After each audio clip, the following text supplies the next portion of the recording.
Hello, আসসালামু আলাইকুম। আশা করি সবাই অনেক বেশি ভালো আছেন। আমিও আল্লাহর রহমতে ভালো আছি। তো শুরু করা যাক। বিয়ে। বিয়ে মানুষের জীবনে একটি অত্যন্ত গুরুত্বপূর্ণ দিন। এটি সবার জীবনেই আসে এবং এই বিয়ের মধ্য দিয়েই একটি মেয়ে কন্যা থেকে অপর একটি বাড়ির বউয়ে পরিণত হয়। যাকে দেখছেন এটি আমার বড় বোনের মেয়ে প্রান্তি। ওর বিয়ে। বিয়ে উপলক্ষে বাড়িতে অনেক ধুমধাম, অনেক আয়োজন।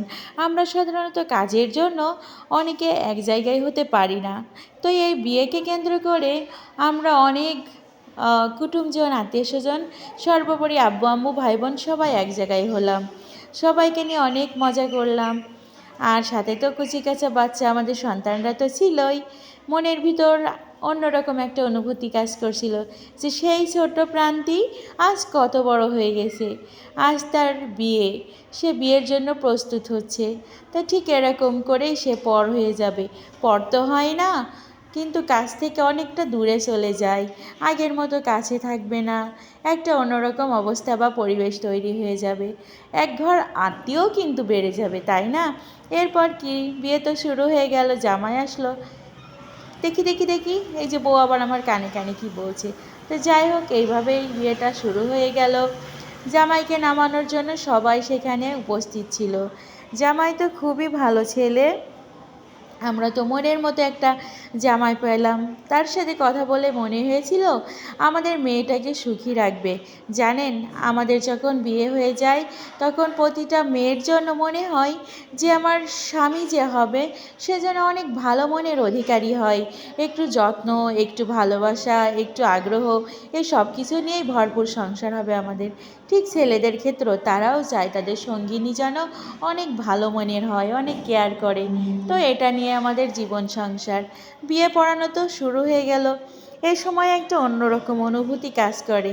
ব্যাচেলর জীবন থেকে ম্যারিড লাইফে যাওয়া, এ কি সাংঘাতিক ব্যাপার, তাই না? তো স্বাভাবিকভাবেই অন্যরকম একটা অনুভূতিতে হবেই।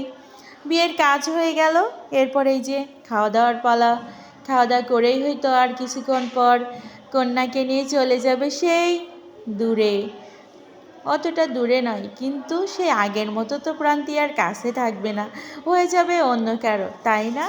তবে সবশেষে এটাই বলতে চাই যে সে ভালো থাকুক, সুখে থাকুক। এরপর কি, যতই মুহূর্ত ঘনিয়ে আসছে ততই মনে হচ্ছিল যে প্রান্তি তো এবার চলে যাবে। বুকের ভিতর কেমন জানি মোচড় মেরে উঠছিল, খুব কষ্ট হচ্ছিল। কারণ ও এখানেই আমাদের কাছে বেশি থেকেছে, আদর পেয়েছে। ওর কান্না দেখে বুকটা ফেটে যাচ্ছিল। এই যে দেখছেন যে ছেলেটা গোলাপি পাঞ্জাবি পরা, এটা আমার প্রান্তির ভাই, আমার বোনের ছেলে। ও খুব আদরের। ওরও বুকটা ফেটে যাচ্ছিল কান্নায়। আমার এখনও ভয়েস দিতে গিয়ে অনেক কষ্ট হচ্ছে। সেই তখনকার মতো কষ্টই উপলব্ধি করছিলাম। এরপর কি, ঘরোয়াভাবেই বিয়েটা না হলেও টুকটাক অনেক লোকজন আসছিল। আমরা কমিউনিটি সেন্টারে যাই নাই, আমরা নিজেদের মতো করে অনেক সুন্দরভাবে বিয়েটা দেওয়ার চেষ্টা করেছি।